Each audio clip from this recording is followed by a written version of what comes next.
네, 안녕하세요. 국어 자신 있습니다. 인스타 학원에서 국어 가르치고 있는 강현정입니다. 오늘은 어머님, 아버님들과 함께 덕원예고 1학년 이번 1학기 중간고사 시험에 대해서 분석하고 앞으로 기말고사를 어떻게 준비할 것인가에 대한 설명드리도록 하겠습니다. 그래서 우선 이 화면을 봐주시면은요. 이번에 덕원예고 1학년 중간고사에 대한 총평 제가 이렇게 한 페이지로 정리해 보았습니다.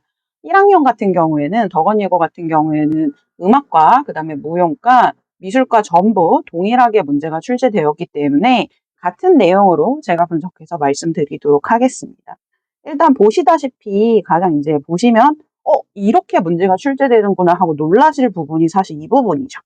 선택형은 오지선다형 문제를 얘기하는 거고요. 서술형은 사실 서술형이라고 얘기했지만 본인의 생각을 쓰는 게 아니라 좀 정해진 답을 문장이나 단어 수준에서 적는 서술형 문제가 있습니다. 근데 보시다시피 총 30문제가 나왔는데 서술형 10문제가 너무 많이 나왔죠. 그래서 보시면 아시다시피 지금 총 67%가 선택형이다라고 나와 있지만 나머지 33%가 서답형이고 이 서답형에서 사실 실질적으로 등급을 많이 갈랐다. 라고 말씀을 드리고 싶어요. 그리고 이번 중간고사 같은 경우에는 진도를 나가는 데 있어서 약간 학교 선생님들이 두 분이 계시는데 조금 바쁘셨어요. 한 선생님께서. 그래서 문법 10문항과 문항 20문항으로 상대적으로 보시다시피 문법보다는 문학의 비중이 훨씬 더 컸다라고 이렇게 말씀을 드릴 수 있을 것 같아요.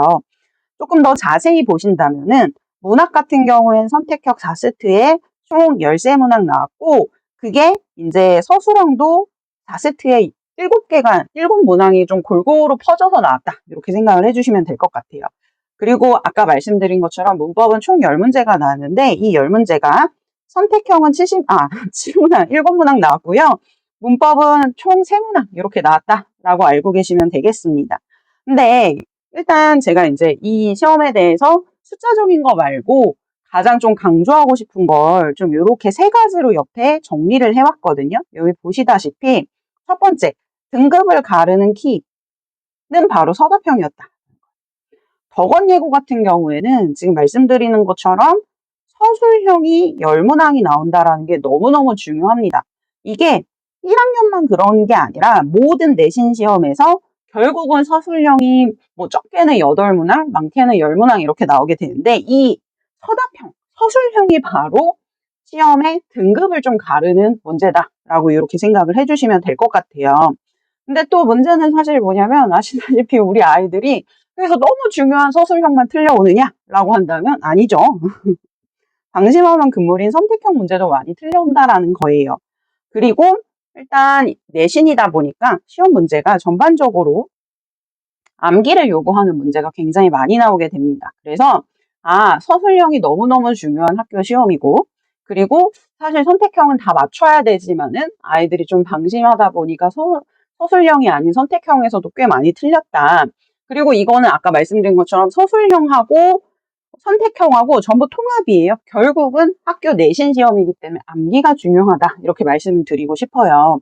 근데 이렇게만 말씀드리면 조금 애매하실 것 같아서 제가 구체적인 영역들별로 구체적인 기출문제 가지고 와서 이러이러한 문제들이 나왔고 어떻게 준비를 해야 된다 하고 말씀을 드려보도록 하겠습니다. 그래서 여기 보시면은요. 10문제밖에 출제가 안 됐지만 아이들이 제일 어려워하는 영역이죠. 사실 부모님들 너무 잘 알고 계실 거예요. 문학은 상대적으로 아이들이 곧잘합니다. 물론 문학이 어려운 친구들도 있지만 국어 영역에서 문학이랑 독서랑 문법 중에 골라봐 이렇게 얘기하면 아이들 대부분 그냥 저는 문학이 훨 나아요 이렇게 얘기를 해요.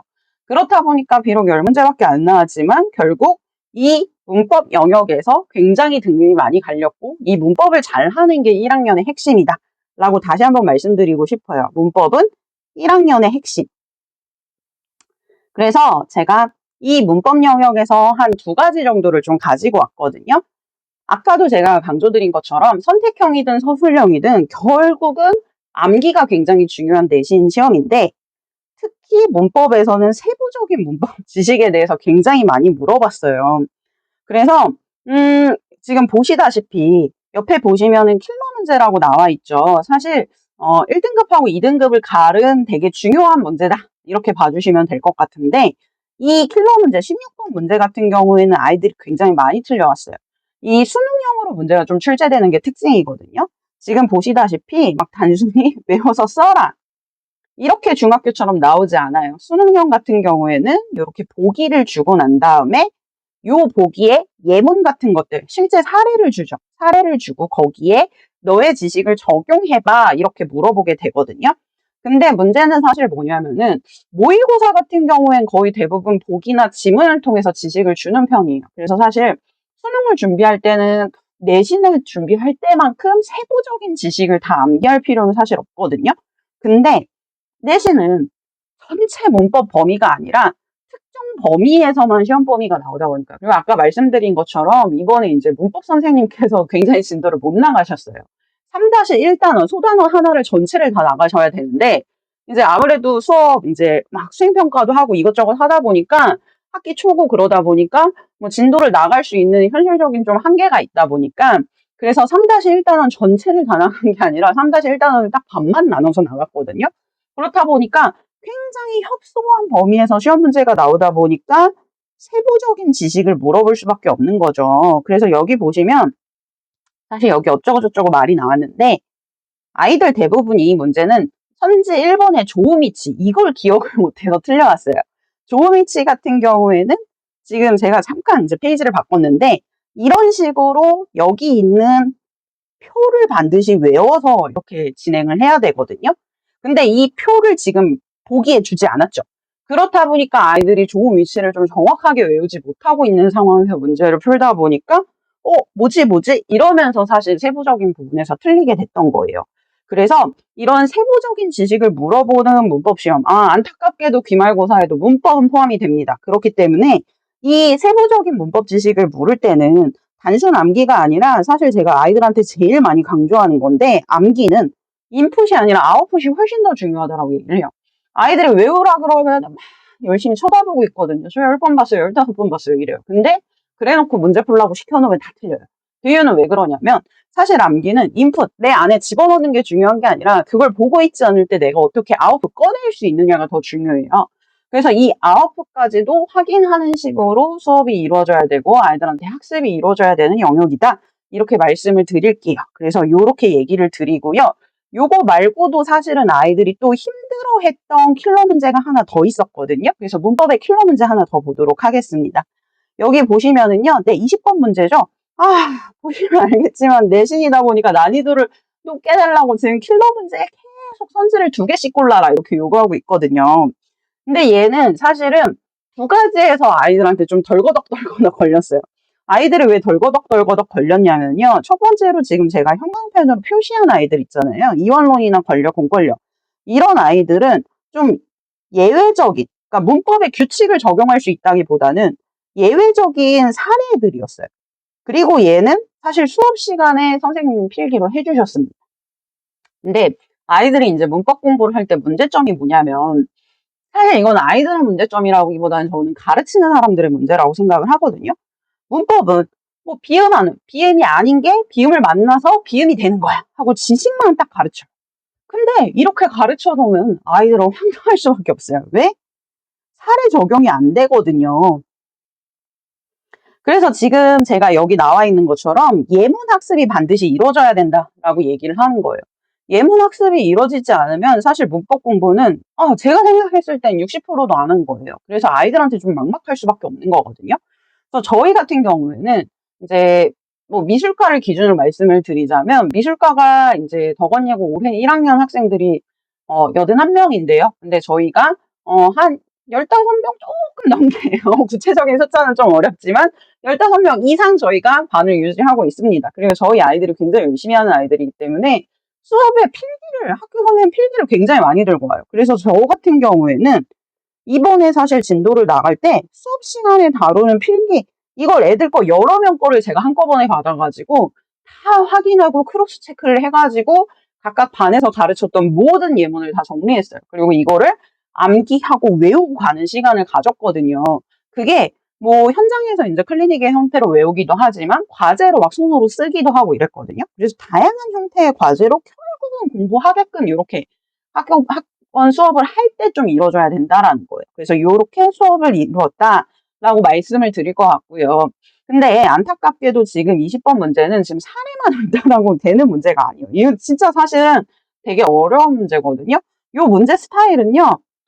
고3 기출 문제를 살짝 변형해 온 건데 제가 이렇게 체크하는 애들 있잖아요. 발음이 부정확한 발음인지 정확한 발음인지 요 두 개를 좀 비교하면서 풀어야 됐어요. 그래서 요걸 비교하는 게 사실은 문제 적응력의 문제거든요. 쉽게 얘기해서 중학교 수준의 1, 2, 3, 4, 5번 그냥 간단하게 고르는 수준의 연습이 아니라 진짜로 기출 문제들 고3 수준까지 올라가야 돼요. 문법은 사실은 지식만 외우면은 좀 까놓고 얘기하자면 지식만 외우면 중1 학생도 당장 고3 문법 풀 수 있는 정도예요.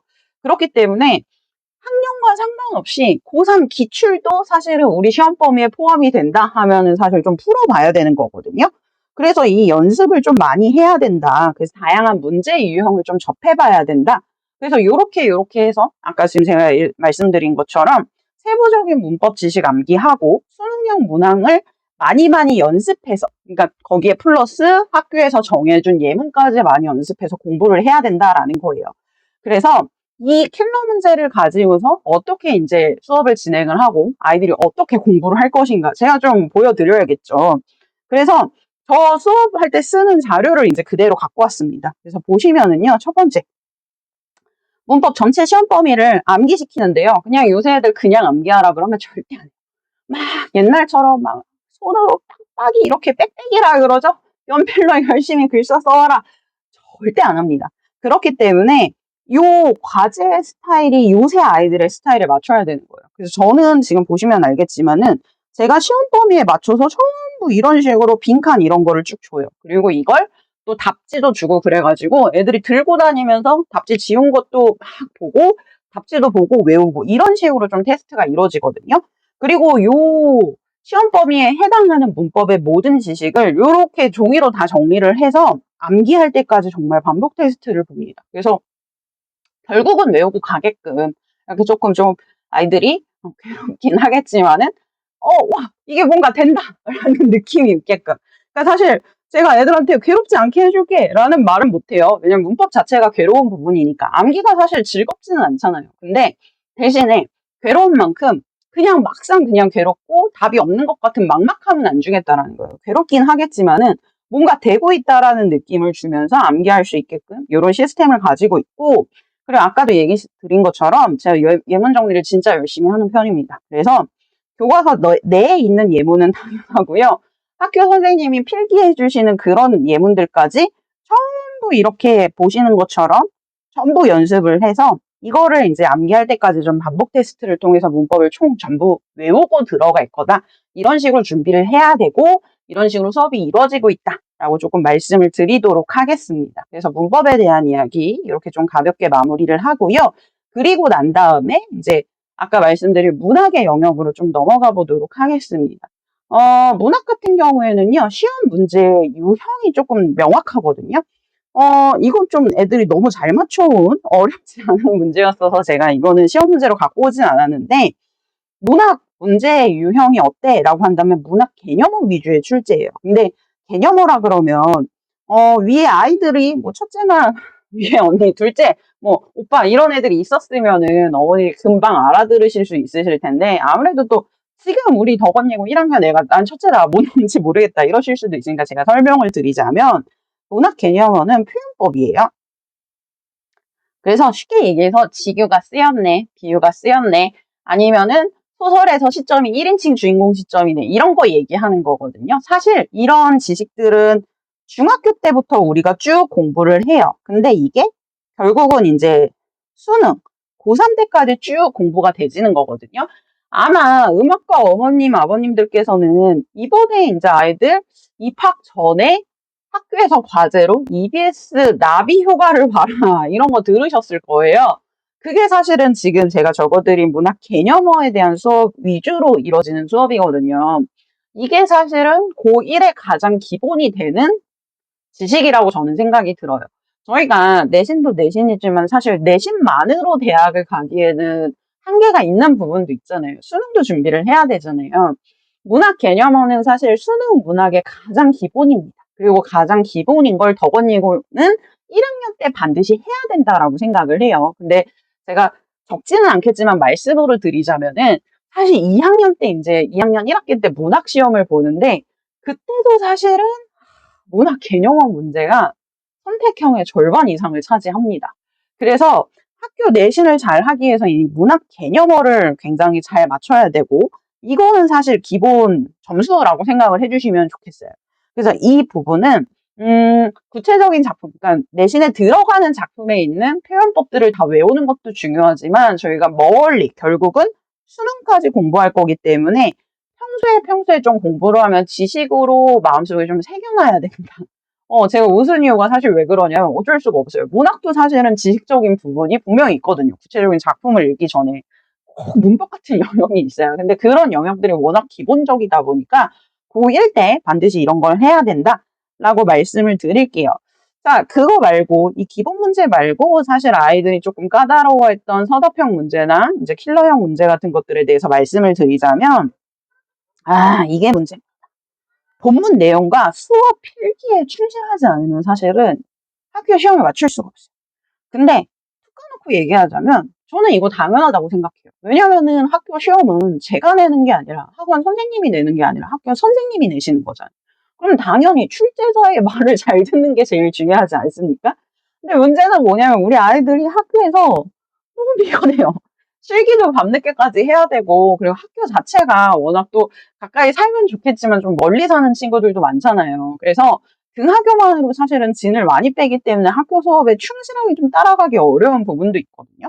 그래서 저는 대놓고 얘기합니다. 저는 대단한 자료를 막 제가 막 멋있게 만들지 않아요. 이렇게 얘기하면 제가 일 안 하는 것 같은데 아닙니다. 필요하다면 그렇게 만들어요. 근데 덕원예고는 그렇게 저의 개인적인 의견을 더해서 자료를 만들면 오히려 아이들한테 문제가 생겨요. 그래서 저는 보시는 것처럼 학교 선생님이 직접 보시는 자료를 제가 가지고 옵니다.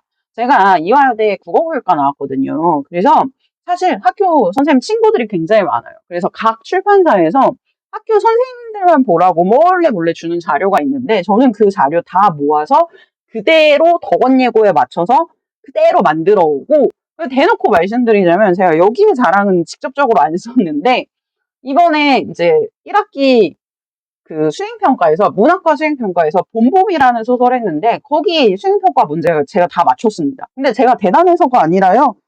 보시다시피 그냥 선생님이 보시는 자료를 갖고 왔기 때문에 그래요. 그래서 무조건 수업은 선생님이 보시는 자료로 그대로 가야 되고 이걸 암기해야만 된다라고 말씀을 드릴게요. 그래서 지금 제가 사실은 서답형 문제로 보는 시험의 비밀이라 그래서 2개의 문제를 들고 왔잖아요. 이 2개의 문제로 제가 드리고 싶은 말씀이 뭐냐면 요 1번도 사실은 오답률이 좀 높았어요. 봄봄이라는 소설에서 나온 건데 이게 문제였어요. 바보라는 구체적인 단어를 여기 집어넣다 보니까 아이들이 그 지문 전체가 이게 또 문제였거든요. 봄봄이라는 소설이 부분적으로 잘려서 들어간 게 아니라 소설 전체가 들어갔어요. 그렇다 보니까 이 구체적인 단어가 어디서 얘기했지? 이게 조금 정확하게 잡혀있지 않은 친구들 같은 경우에는 사실 요 디귿 때문에 틀렸어요. 근데 이런 부분들은 본문 학습을 좀 많이 하면 되고 그리고 제가 말씀드린 것처럼 또 사실 서답형 2번 이것도 애들이 많이 틀렸는데 단어적 표현 이런 거 되게 많이 틀렸거든요. 근데 대놓고 얘기 드리자면요. 제가 아까 말씀드렸죠. 교사용 자료를 보면 된다고. 이게 이제 제가 여기 살짝 올려놓은 요 아이가 저희 수업 교재 중 일부거든요. 여기 보시면 알겠지만 반어법, 사이부자하고 그대로 나왔습니다. 그래서 이런 부분들을 선별해서 암기하는 수업이 필요하고 당연히 이런 선별을 좀 잘하는 사람한테 수업을 들어야겠죠. 그래서 제가 이런 걸 잘한다라고 한번 제가 티 좀 내보겠습니다.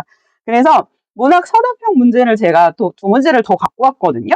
여기 보시면은 첫 번째 나에서 나가 위에 있는 나룻배와 행인 아버님들 많이 들어보시죠.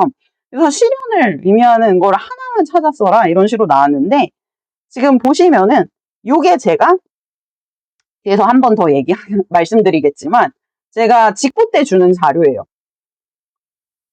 마지막으로 이거라도 외우고 가 하고 종이로 깔끔하게 만들어주는 자료가 있는데 여기에 대놓고 고난 역경 장애물 이게 실현이죠. 이렇게 줬습니다. 이걸 외우고 갔으면 이 세 개 중에 하나 반명 쓸 수 있죠. 그리고 또 제가 이제 애들한테 생색내는 것 중 하나가 뭐냐면은 여기 A에 언제나 당신이 오실 줄만은 알아요 이렇게 얘기하는 이 불교적 진리에 대한 얘기인데 지금 요 서사평 2라고 나와 있는 이 문제가 사실 뭐냐면 제가 시험 직전에 예비 시험 본 거예요. 제가 만든 문제입니다. 제가 좀 잘난 척 아닌 저의 좀 스펙을 좀 어필을 하자면 저는 또 이제 또 저의 어필을 좀 잠깐만 하겠습니다. 언니들 내신 하면은 사실 중학교 때부터 어디서 문제를 좀 다운받아서 푼다 이런 거 아시죠? 네, 족보닷컴이요. 족보닷컴에서 저는 모든 출판사의 문제를 다 내고 있습니다. 그래서 이번에 이제 고1 교과서가 전체적으로 다 바뀌었잖아요. 고1 교과서 문제를 출제하는 역할을 제가 하고 있어요. 그래서 제가 족보닷컴 출제위원이다 보니까 사실은 뭐가 시험 문제 나올지가 좀 뻔합니다. 그래서 제가 이거 거자필번이죠, 답. 이거 맞췄어요. 그래서 야, 이거 틀려오면은 니네 내가 학교 앞에다가 대자보 붙일 거야 이렇게 농담했거든요. 대자보 붙일 일 발생하지 않았습니다. 다 맞춰왔거든요. 그래서 이렇게 좀 이러이러한 서술형 문제가 나올 거야 라고 잘 맞출 수 있고 잘 문제를 좀 정리하고 중요도에 따라서 뭐가 나올 거야 라고 판단할 수 있는 사람한테 수업을 듣는 게 아무래도 아이들한테 도움이 되겠죠 하고 저의 이제 수업에 대해서 저의 스펙에 대해서 조금 한번 좋은 말씀 드려보았습니다. 그래서 지금 이제 최종적으로 다시 이제 문학에 대해서 말씀을 드리자면은 문학 영역에서 시험을 대비하는 거 아까도 제가 살짝 보여드린 것처럼 이게 저희 과제거든요. 쓰죠. 주간 과제예요. 주간 과제다 보니까 매주 이제 시험을 나가고 그 시험에 맞춰가지고 그 지문에 맞춰가지고 이 단어는 뭘 의미한다. 요거는 뭘 의미한다 하면서 빈칸 채우기 과제를 해요. 그래서 손으로 사실 저는 그렇게 생각해요. 서다평.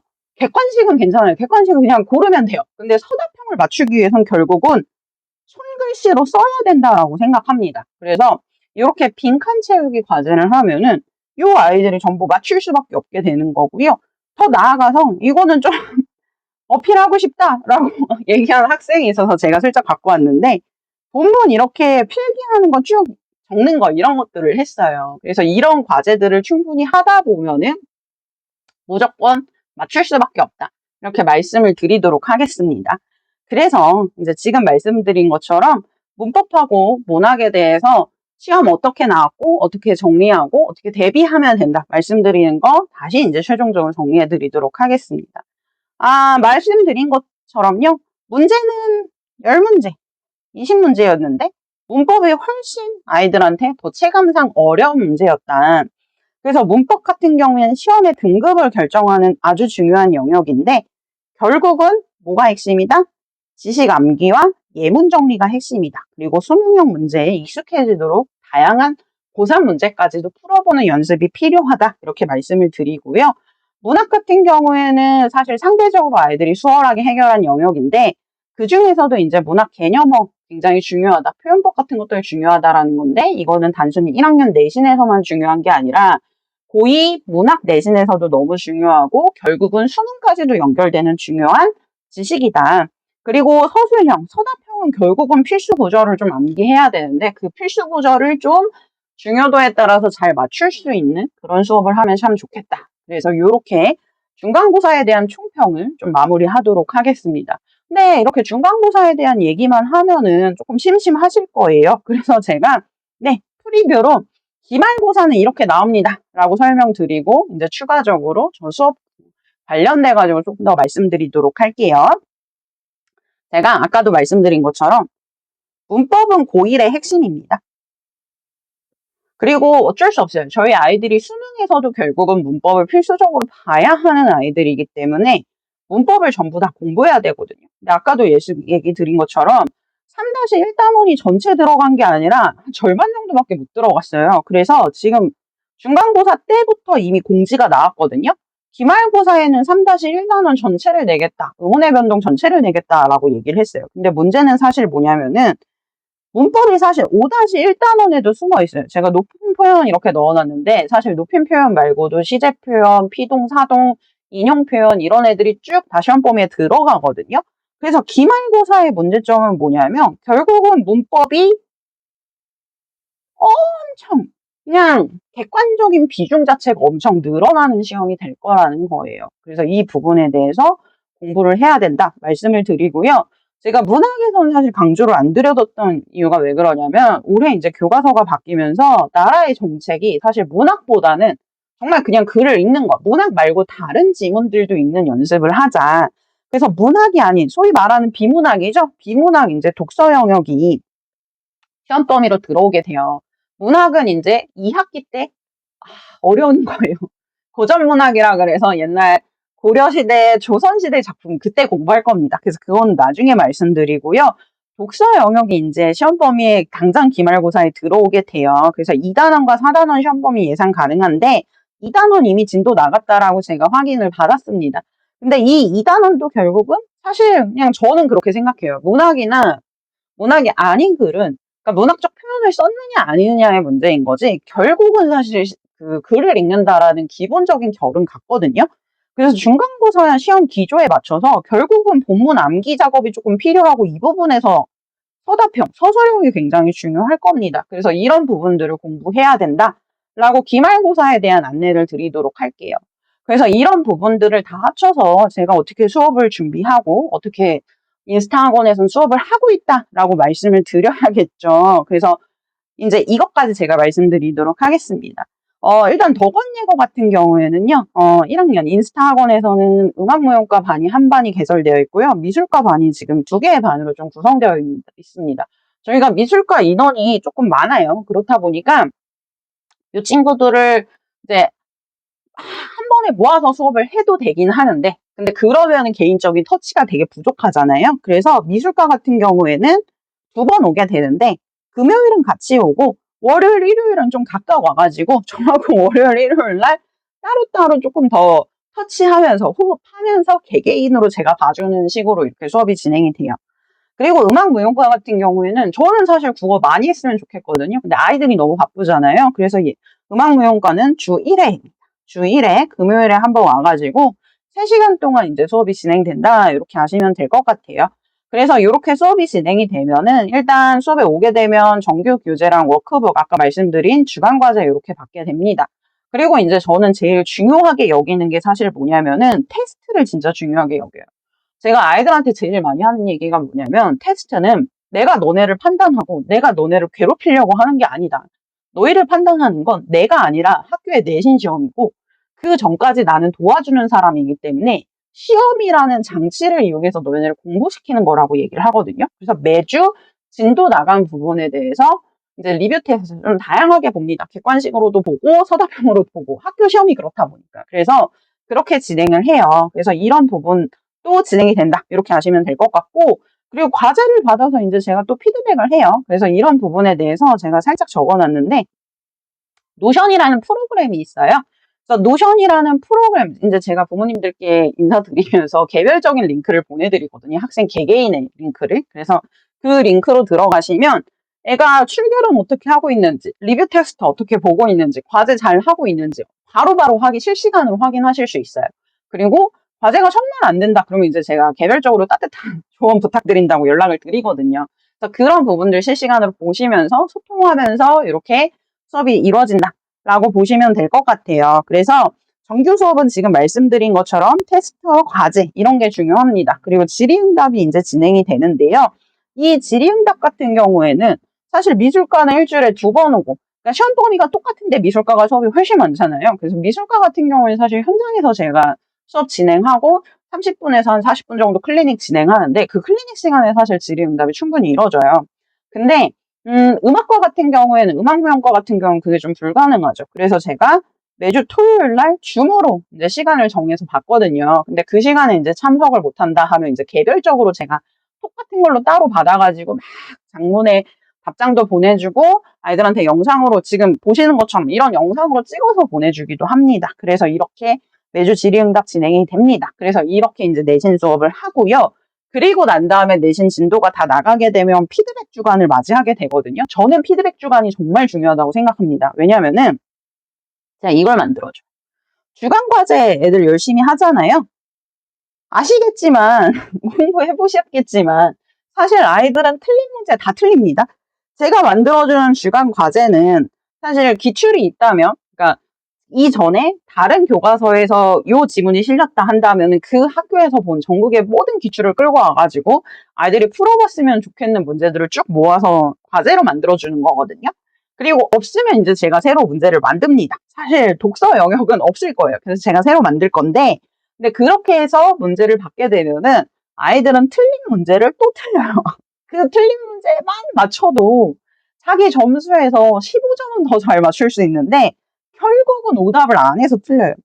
그래서 애들한테 오답이 중요하다라고 얘기하는데 우리 아이들이 오답할 시간 없습니다. 자기 주간과제 받은 거 막 잘라 붙이고 이럴 시간 어디 있어요. 그래서 제가 과제로 이렇게 제가 피드백을 한다 그랬잖아요. 과제를 다 받아가지고 틀린 문항을 전부 다 입력을 해놔요. 그래서 오답률이 10% 이상이 넘는 아이들이 있으면 마지막 주에 오답 노트로 만들어서 줍니다. 그래서 이걸 다시 한번 풀었을 때 이제 정확하게 맞추면 그 문제는 자기가 되는 거겠죠. 그래서 이렇게 마지막 주간에 이렇게 공부를 하고요. 그리고 또 하나 제가 또 강조하는 부분이 실전 준비가 너무너무 중요해요. 제가 아까도 말씀드렸다시피 학교 선생님 친구가 많아요. 그래서 이 지학사를 보거든요. 지학사 출판사에서 나온 선생님들만 보시라고 나온 오지 선다형 문제랑 그다음에 서술형 문제랑 퀴즈 같은 거 되게 많거든요. 그 자료를 전부 다 모아서 줍니다. 그래서 이 부분들을 또 공부하게 되면 거기서 사실 문제 적중률이 굉장히 높거든요. 그래서 이런 부분들을 좀 공부를 하고, 그리고 아이들이 이번에 되게 도움이 많이 됐다고 했던 게 뭐였냐면은 직보를 할 때 실전 모의고사를 봐요. 제가 아까 말씀드렸죠. 저 거자필반 문제 맞췄다고. 이 실전 모의고사 연습을 할 건데 이번 기말고사 때는 제가 이거를 3회 보는 게 목표예요. 그래서 아이들이 실질적으로 좀 시험 긴장이 많은 친구들이 진짜로 이제 현장에서 시험을 볼 때 50분 시험이 조금 빡세다고 하는 친구들이 있어요. 그래서 그런 연습이 충분히 되게끔 학교에서 이번에 뭐 객관식 몇 문제 나온다, 서사평어 몇 문제 나온다 이런 식으로 딱 정해주면 제가 거기에 맞춰서 문제 만들거든요. 그래서 이번에는 사실 요 3회 문제를 푸는 게 목표다. 그리고 아까도 잠깐 보여드린 것처럼 직보 들어갈 때 아이들한테 전체 시험 범위에 있는 지문들 쭉 정리하는, 문법 쭉 정리하는 프린트 줄 건데, 그거 시험날 가가지고 쉬는 시간 직전에 한 15분 정도 보고 들어가면은 깔끔하게 이제 문제 맞출 수 있다. 이렇게 말씀드리도록 하겠습니다. 그래서 이상으로 제가 이제 덕원예고 1학년 중간고사에 대한 총평 말씀드렸고요. 기말고사 어떻게 준비해야 될지, 그리고 아이들 시험에 맞춰서 제가 어떻게 수업을 구성하고 있고 진행하고 있는지 말씀드렸습니다. 이런 부분들 잘 생각해 보시고 아이들한테 가장 도움이 될 수 있는 선택해 주셨으면 좋겠습니다. 지금까지 국어 강현정이었습니다. 감사합니다.